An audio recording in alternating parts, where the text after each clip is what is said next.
relay. So the relay is 106 days long in total.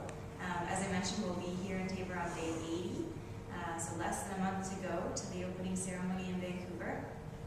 In all, we'll be traveling 45,000 kilometers across the country. So that makes this relay the longest domestic torch relay in the history of the Olympic Games. And that was a conscious decision made by the organizing committee back when we were awarded the Games. We wanted this relay to really touch as many Canadians as we possibly could. 12,000 torchbearers will carry the Olympic flame across the country. I know we have one lucky torchbearer here in the back. The relay route is planned in such a way that we're touching 90% of the Canadian population within 1 hour, within a 1 hour's drive of the relay route. So that's pretty amazing considering how vast our country is. They could be.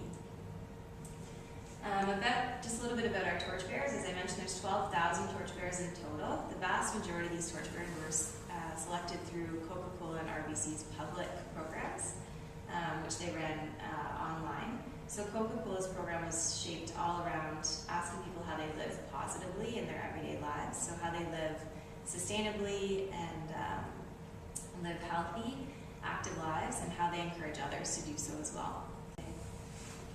Finally, our community torchbearers. This is a really important part of the relay. We've given the opportunity to our celebration communities, all those 189 communities that are hosting celebrations across the country, to choose their own torchbearer to be the final torchbearer to run up on the stage and light the community cauldron that will burn for the second hour of the celebration that you'll see here on Sunday. So I know that Taber's already announced your final torchbearer, Dr. Gerald Becky, will carry the flame up onto that stage and light that community cauldron. And that's a huge honor for the final torchbearer in each of the communities we've been in. It's just really exciting to see that final torchbearer run through the crowd of their peers and people they know from their community cheering them on up onto that stage. The torch. So I have a torch here for anyone who hasn't had the chance to touch and feel it just yet.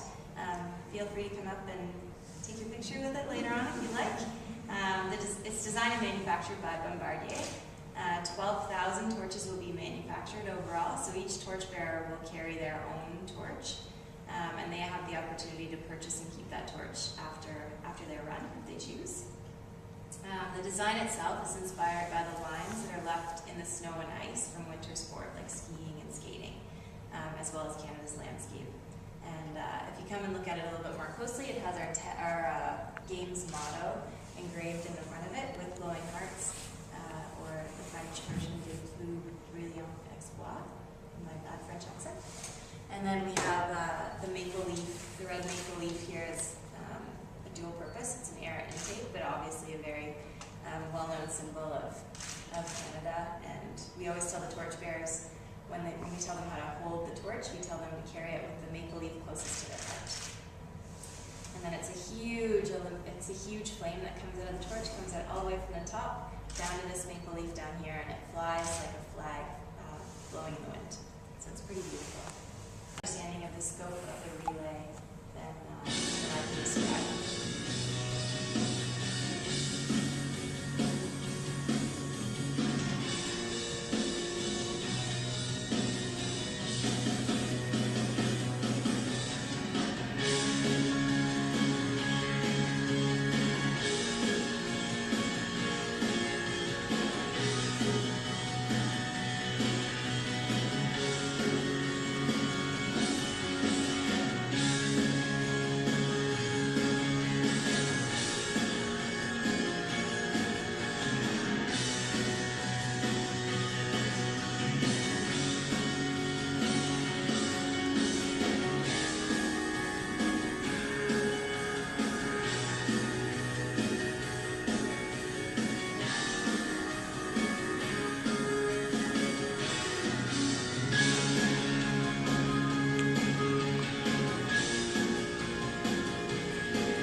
distance, but we've still got quite a bit of ground to cover before we arrive in Vancouver on February 12th. We just want to make sure we're touching all those communities that we promised to, and make sure that we're touching as many communities as we possibly can.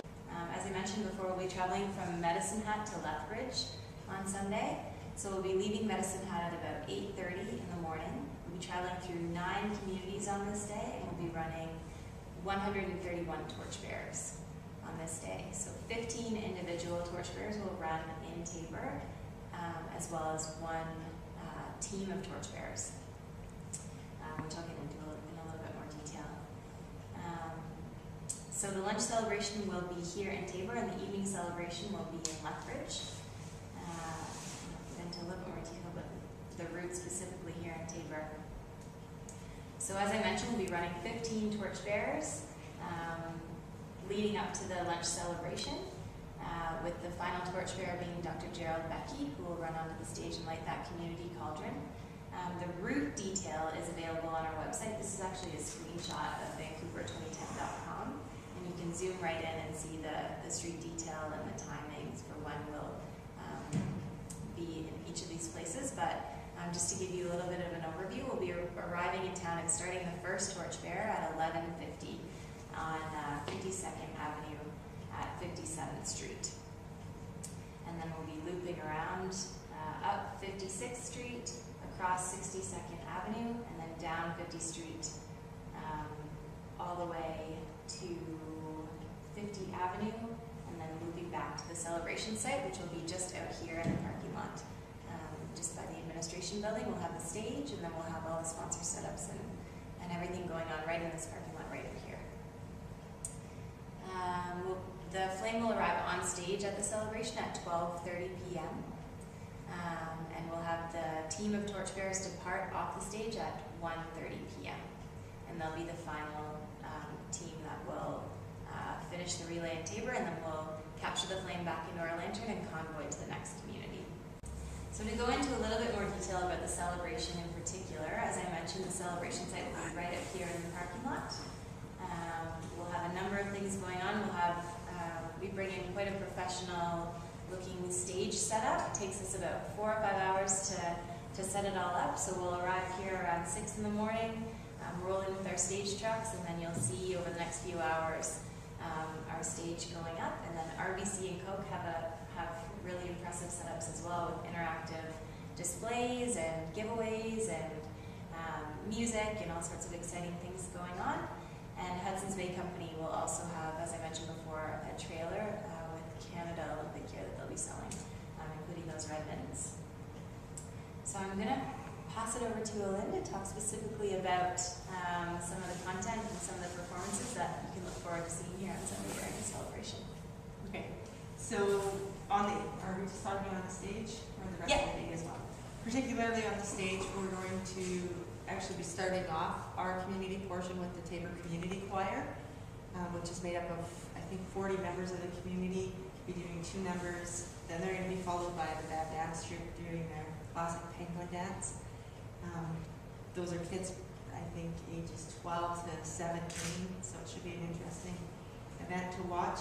We have St. Patrick's School Children's Choir doing our national anthem, and then, of course, our highlight being Cord Blood as our star entertainment. Dr. Gerald Becky doing the torch lighting at 12:30, followed again by some speeches by our political figures, including Mayor Ray Bryant, and then again more entertainment by Cord Blood. That's great. And important note, so the celebration, although the relay itself isn't arriving in town until 11:50, the celebration will actually kick off right around 11:15. And so we'll be about an hour and a half before the flame arrives on stage. But just important to note that people should come out, come early, and enjoy that great celebration.